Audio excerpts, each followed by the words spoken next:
ಹರಿ ಓಂ ನಮಸ್ಕಾರ ವೀಕ್ಷಕರೇ, ಜ್ಯೋತಿ ಬಳಿಗಾರ್ ಚಾನಲ್ಗೆ ನಿಮಗೆಲ್ಲ ಸ್ವಾಗತ. ಈ ದಿನ ನೋಡ್ರಿ, ಈ ಒಂದು ವಿಡಿಯೋದಲ್ಲಿ ಯಾರಿಗಾದರೂ ಭಯ, ಆತಂಕ ಮತ್ತು ಜಾಸ್ತಿ ಹೆದರಿಕೆ ಆಗೋದು, ಒಂಟಿತನದ ಭಾವನೆ ಕಾಡ್ತಾ ಇದ್ದರೆ ಅಂಥವ್ರು ಏನಪ್ಪ ಅಂದ್ರೆ ಅದರಿಂದ ಮುಕ್ತಿ ಪಡೆಯಲು ಏನಂತಂದ್ರೆ 9 ಮಂಗಳವಾರ ಏನಂದ್ರೆ ಈ ಒಂದು ಕೆಲಸವನ್ನು ಮಾಡಿದ್ರೆ ಆಗುತ್ತೆ ನೋಡ್ರಿ. ನಿಮ್ಮ ಭಯ ಎಲ್ಲ ನಿವಾರಣೆ ಆಗುತ್ತೆ ಅಂತ ಹೇಳ್ಬೋದು. ಇದರಿಂದ ಏನಂತಂದ್ರೆ ಹಲವಾರು ಸಂಕಷ್ಟಗಳಿಗೆ ಮುಕ್ತಿಯನ್ನು ಪಡೆಯಲು ಸಹಾಯ ಅಂತಲೇ ಹೇಳ್ಬೋದು. ಮತ್ತು ಏನಾದರೂ ಒಂಟಿತನ ಮತ್ತು ರಾಜಕೀಯ ಅಪವಾದ, ಉದ್ಯೋಗದಲ್ಲಿ ಅವಮಾನ ಮತ್ತು ಏನಾದರೂ ನಿಮಗೆ ಜ್ಞಾಪಕ ಶಕ್ತಿ ಕೊರತೆ ಆದರೆ, ಆಮೇಲೆ ಬಾಣಂತಿಯರು ಇರ್ತಾರೆ, ಅವರು ಸ್ವಲ್ಪ ಸೆನ್ಸಿಟಿವ್ ಇರ್ತಾರೆ, ಅವರ ಆರೋಗ್ಯ ಸಮಸ್ಯೆ ಏನಾದರೂ ಆದರೆ, ಭಯ ಆದರೆ, ಆತಂಕ ಆದರೆ ಅದನ್ನೆಲ್ಲ ನಿವಾರಿಸಲು ಏನಂತಂದ್ರೆ ಈ ಒಂದು ಪೂಜಾ ವಿಧಾನವನ್ನು ಅನುಸರಿಸ್ಬೋದು ನೋಡಿರಿ. ನೀವು 9 ಮಂಗಳವಾರ ಈ ಒಂದು ಪೂಜಾ ವಿಧಾನವನ್ನು ಅನುಸರಿಸಿದರೆ ಮತ್ತು ಏನಂದ್ರೆ ಭಯ, ಆತಂಕ ಕಡಿಮೆ ಆಗುತ್ತೆ.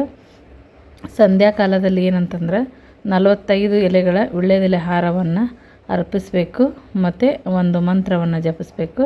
ಅದು ಏನು ಅನ್ನೋದನ್ನು ನೋಡೋಣ, ಯಾವ ದೇವರಿಗೆ ಅರ್ಪಿಸಬೇಕು ಏನೋ ಅಂತ. ಏನಂದರೆ ಈ ಒಂದು ವೀಳ್ಯದೆಲೆ ಹಾರವನ್ನು ಅರ್ಪಿಸಿ ಕೊನೆಯ ಮಂಗಳವಾರ 3 ಮುತ್ತೈದೆಯರಿಗೆ ತಾಂಬೂಲ ನೀಡುವ ಮುಖಾಂತರ ಏನಂದ್ರೆ ಸಕಲ ಶುಭಗಳನ್ನು ಪಡಿಬೋದು ನೋಡ್ರಿ. ಮಂತ್ರ ಏನು, ಯಾವ ದೇವರಿಗೆ ಅಂತ ನೋಡೋದಾದರೆ, ಭಕ್ತಿಪೂರ್ವಕವಾಗಿ ಏನಂತಂದ್ರೆ ಭಗವಂತನನ್ನು ಆರಾಧಿಸುವಂತಹ ಅನೇಕ ವಿಧಾನಗಳೊಳಗೆ ದುರ್ಗಾದೇವಿ ನೋಡ್ರಿ ಒಬ್ಬ ದೇವಿ. ಈ ದುರ್ಗಾದೇವಿಗೆ ನಾವು ವೀಳ್ಯದೆಲೆ ಹಾರವನ್ನು ಅರ್ಪಿಸೋದು ಒಂದು ವಿಶೇಷ ಮಹತ್ವ ಅಂತ ಹೇಳ್ಬೋದು. ನೀವು ಹೆಚ್ಚಾಗಿ ಆಂಜನೇಯನಿಗೆ ವೀಳ್ಯದೆಲೆ ಹಾರ ಅರ್ಪಿಸೋದು ಗೊತ್ತಿರುತ್ತೆ. ಮತ್ತು ಅದೇ ಥರನೇ ನೋಡಿರಿ, ದುರ್ಗಾದೇವಿಗೆ ವೀಳ್ಯದೆಲೆ ಹಾರವನ್ನು ಅರ್ಪಿಸೋದು ವಿಶೇಷ ಮಹತ್ವ ಅಂತಲೇ ಹೇಳ್ಬೋದು. ದುರ್ಗಾದೇವಿ ಏನಂದ್ರೆ ದುರ್ಗತಿ ನಾಶಿನಿ ಅಂತಂದು ಕರೀತಾರೆ. ಮತ್ತು ಎಲ್ಲ ದುರ್ಗತಿಗಳನ್ನು ನಾಶಪಡಿಸುವಂಥ ಶಕ್ತಿ ಇರೋದು ದುರ್ಗಾದೇವಿಗೆ. ಮಹಾಕಾಳಿ, ಮಹಾಲಕ್ಷ್ಮಿ, ಮಹಾಸರಸ್ವತಿ ಈ 3 ಶಕ್ತಿಗಳಿಗೂ ಕೂಡ ಏನಂದ್ರೆ ದುರ್ಗಾದೇವಿಯ ಅಂಶಗಳೇ ಆಗಿರ್ತವೆ. ಈ ಕಾರಣಕ್ಕಾಗಿ ನೋಡ್ರಿ, ದುರ್ಗಾದೇವಿಗೆ ವೀಳ್ಯದೆಲೆ ಹಾರವನ್ನು ಅರ್ಪಿಸೋದು ಅತ್ಯಂತ ಶುಭಕರ ಅಂತಂದು ಪರಿಗಣಿಸ್ತಾರೆ. ಹನುಮಂತ, ಮಹಾಲಕ್ಷ್ಮಿ ಮುಂತಾದ ದೇವತೆಗಳು ಏನಂತಂದ್ರೆ ವೀಳ್ಯದೆಲೆ ಹಾರ ಅರ್ಪಿಸುವ ಪದ್ಧತಿ ಐತೆ ನೋಡ್ರಿ. ದುರ್ಗಾದೇವಿಗೆ ಕೂಡ ಈ ಒಂದು ಅರ್ಪಣೆ ತಮ್ಮ ಸಂಕಲ್ಪಗಳನ್ನು ಈಡೇರಿಸಲು ಏನಂತಂದ್ರೆ ಇದು ಸಹಾಯ ಮಾಡುತ್ತೆ. ದುರ್ಗಾದೇವಿಗೆ ಏನಂತಂದ್ರೆ ವೀಳ್ಯದೆಲೆ ಹಾರವನ್ನು ಯಾವಾಗ ಮತ್ತು ಯಾವ ಉದ್ದೇಶಕ್ಕಾಗಿ ಅರ್ಪಿಸಬೇಕು ಅನ್ನೋದನ್ನು ನಿಮ್ಗೆ ಈ ವಿಡಿಯೋದಲ್ಲಿ ಹೇಳ್ತಾ ಇದ್ದೀನಿ ನೋಡ್ರಿ. ಜೀವನದೊಳಗೆ ಏನಾದರೂ ಭಯದ ವಾತಾವರಣ ಮತ್ತು ಕುಟುಂಬದಲ್ಲಿ ಕಾನೂನು ವಿಷಯದಲ್ಲಿ ಆತಂಕ, ಆರೋಗ್ಯ ಭಯ ಇತ್ತಪ್ಪ ಅಂತಂದ್ರೆ, ಅಥವಾ ವಾಹನ ಸಮಸ್ಯೆ, ವ್ಯಾಪಾರ ಸಂಬಂಧಿ ಸಮಸ್ಯೆ, ಸಾಲದ ಭಯ ಮತ್ತು ಮನಸ್ಸಿಗೆ ಬರೀ ಯಾವಾಗಲೂ ನೆಗೆಟಿವಿಟಿ ಆಲೋಚನೆ ಮತ್ತು ಜಿಗುಪ್ಸೆ, ಒಂಟಿಯಾಗಿ ಮಾತನಾಡೋದು ಅಥವಾ ನಗೋದು, ಅಥವಾ ಮಾತಾಡ್ತಾ ಮಾತಿನಲ್ಲೇ ತೊದಲೋದು, ಈ ಥರ ಎಲ್ಲ ಒಬ್ಬರೇ ಕೂತ್ಕೊಂಡು ಆಲೋಚನೆ ಮಾಡೋದು, ಮತ್ತು ಮನಸ್ಸಿನಲ್ಲಿರೋ ಏನಂದರೆ ದುಃಖ ತುಂಬಿಕೊಳ್ಳೋದು. ಆಮೇಲೆ ಕೆಲವ್ರಿಗೆ ಅನಿಸಿರುತ್ತೆ ಜೀವನನ ಸಾಕಪ್ಪ ಅನ್ನೋಷ್ಟು ನಿರಾಸೆ ಕಾಡ್ತಾ ಇರುತ್ತೆ. ಅಂಥ ಒಂದು ಸಂದರ್ಭದಲ್ಲಿ ನೋಡ್ರಿ, ಈ ಒಂದು ಪೂಜೆ ಪರಿಹಾರ ನೀಡುತ್ತೆ. ಅಲ್ಲದೇ ರಾಜಕೀಯವಾಗಿ ಏನಾದರೂ ಅಪವಾದಗಳು ಎದುರಾದಾಗ, ಉನ್ನತ ಹುದ್ದೆಯಲ್ಲಿರೋರಿಗೂ ಕೂಡ ಏನಾದರೂ ಅಪಹಾಸ್ಯಕ್ಕೊಳಗಾದಾಗ ಅಥವಾ ಬುದ್ಧಿ ಮಂಕಾದಾಗ, ಈ ಥರ ಒಂದು ತೊಂದರೆ ಇದ್ದಾಗ ನೋಡ್ರಿ, ನೀವೇನಂತಂದ್ರೆ ಈ ಒಂದು ವಿಶೇಷ ಪೂಜೆಯನ್ನು ಆಚರಿಸ್ಬೋದು.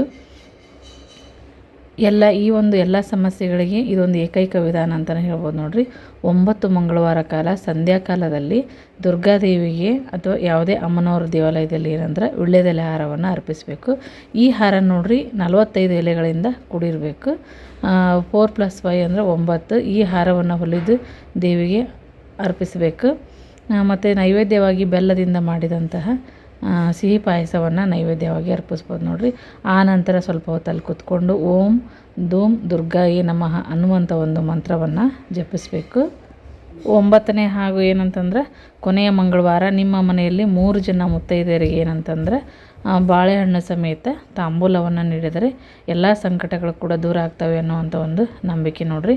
45 ಎಲೆಗಳಿಂದ ಮಾಡಿದಂಥ ಈ ಹಾರ ವಿಶೇಷ ಅಂತಲೇ ಹೇಳ್ಬೋದು. ದುರ್ಗಾದೇವಿಯ ಒಂದು ಆಶೀರ್ವಾದವನ್ನು ಪಡೆಯಲು ಈ ಥರ ದುರ್ಗಾದೇವಿಗೆ ವೀಳ್ಯದೆಲೆ ಹಾರವನ್ನು ಅರ್ಪಿಸಿ. ಮತ್ತು ಈಗ ಕೆಲವು ಕಡೆ ಪೂಜೆಯನ್ನು ಮಾಡಿಸ್ತಾರೆ ನೋಡಿರಿ, ವೀಳ್ಯದೆಲೆಯಿಂದ ಪೂರ್ತಿ ಅಲಂಕಾರವನ್ನು ಮಾಡಿಸಿ ಪೂಜೆಯನ್ನು ಕೂಡ ಮಾಡ್ತಾರೆ. ಅದು ಆದರೆ ಸಾಧ್ಯ ಆದರೆ ಮಾಡಿಸಿ, ಇಲ್ಲಾಂದರೆ ನೀವೇ ಹಾರವನ್ನು ಖರೀದಿ ಮಾಡಿ ಅದನ್ನು ಕೂಡ ಅರ್ಪಿಸಿದ್ರೂ ಒಳ್ಳೆಯದು. ಇದರಿಂದ ಎಲ್ಲ ಸಮಸ್ಯೆಗಳಿಗೂ ಮುಕ್ತಿಯನ್ನು ಪಡಿಬೋದು ನೋಡ್ರಿ, ಮತ್ತು ಶುಭ ಫಲಗಳನ್ನು ಪಡಿಬೋದು. ಈ ಒಂದು ಮಂತ್ರವನ್ನು ಜಪಿಸಿ ಕೊನೆಯ ಮಂಗಳವಾರ 3 ಮುತ್ತೈದೆಯರಿಗೆ ತಾಂಬೂಲ ನೀಡುವ ಮುಖಾಂತರ ನಾವು ಶುಭವನ್ನು ಪಡಿಬಹುದು ಅಂತ ಹೇಳ್ಬೋದು. ಈ ಒಂದು ಮಾಹಿತಿ ಇಷ್ಟ ಆಗಿತ್ತಪ್ಪ ಅಂತಂದ್ರೆ ವಿಡಿಯೋಕ್ಕೊಂದು ಲೈಕ್ ಕೊಡಿರಿ, ಶೇರ್ ಮಾಡಿರಿ, ಕಮೆಂಟ್ ಹಾಕಿರಿ. ಇನ್ನು ಯಾರು ನಮ್ಮ ಚಾನಲ್ಲಿ ಸಬ್ಸ್ಕ್ರೈಬ್ ಆಗಿಲ್ಲ ಸಬ್ಸ್ಕ್ರೈಬ್ ಆಗೋದನ್ನು ಮರಿಬೇಡ್ರಿ. ಮತ್ತೆ ಹೊಸ ಮಾಹಿತಿಯೊಂದಿಗೆ ಮುಂದಿನ ವಿಡಿಯೋದಲ್ಲಿ ಸಿಗ್ತೀನಿ. ವಿಡಿಯೋ ನೋಡಿದ್ದಕ್ಕಾಗಿ ಎಲ್ಲರಿಗೂ ಧನ್ಯವಾದಗಳು.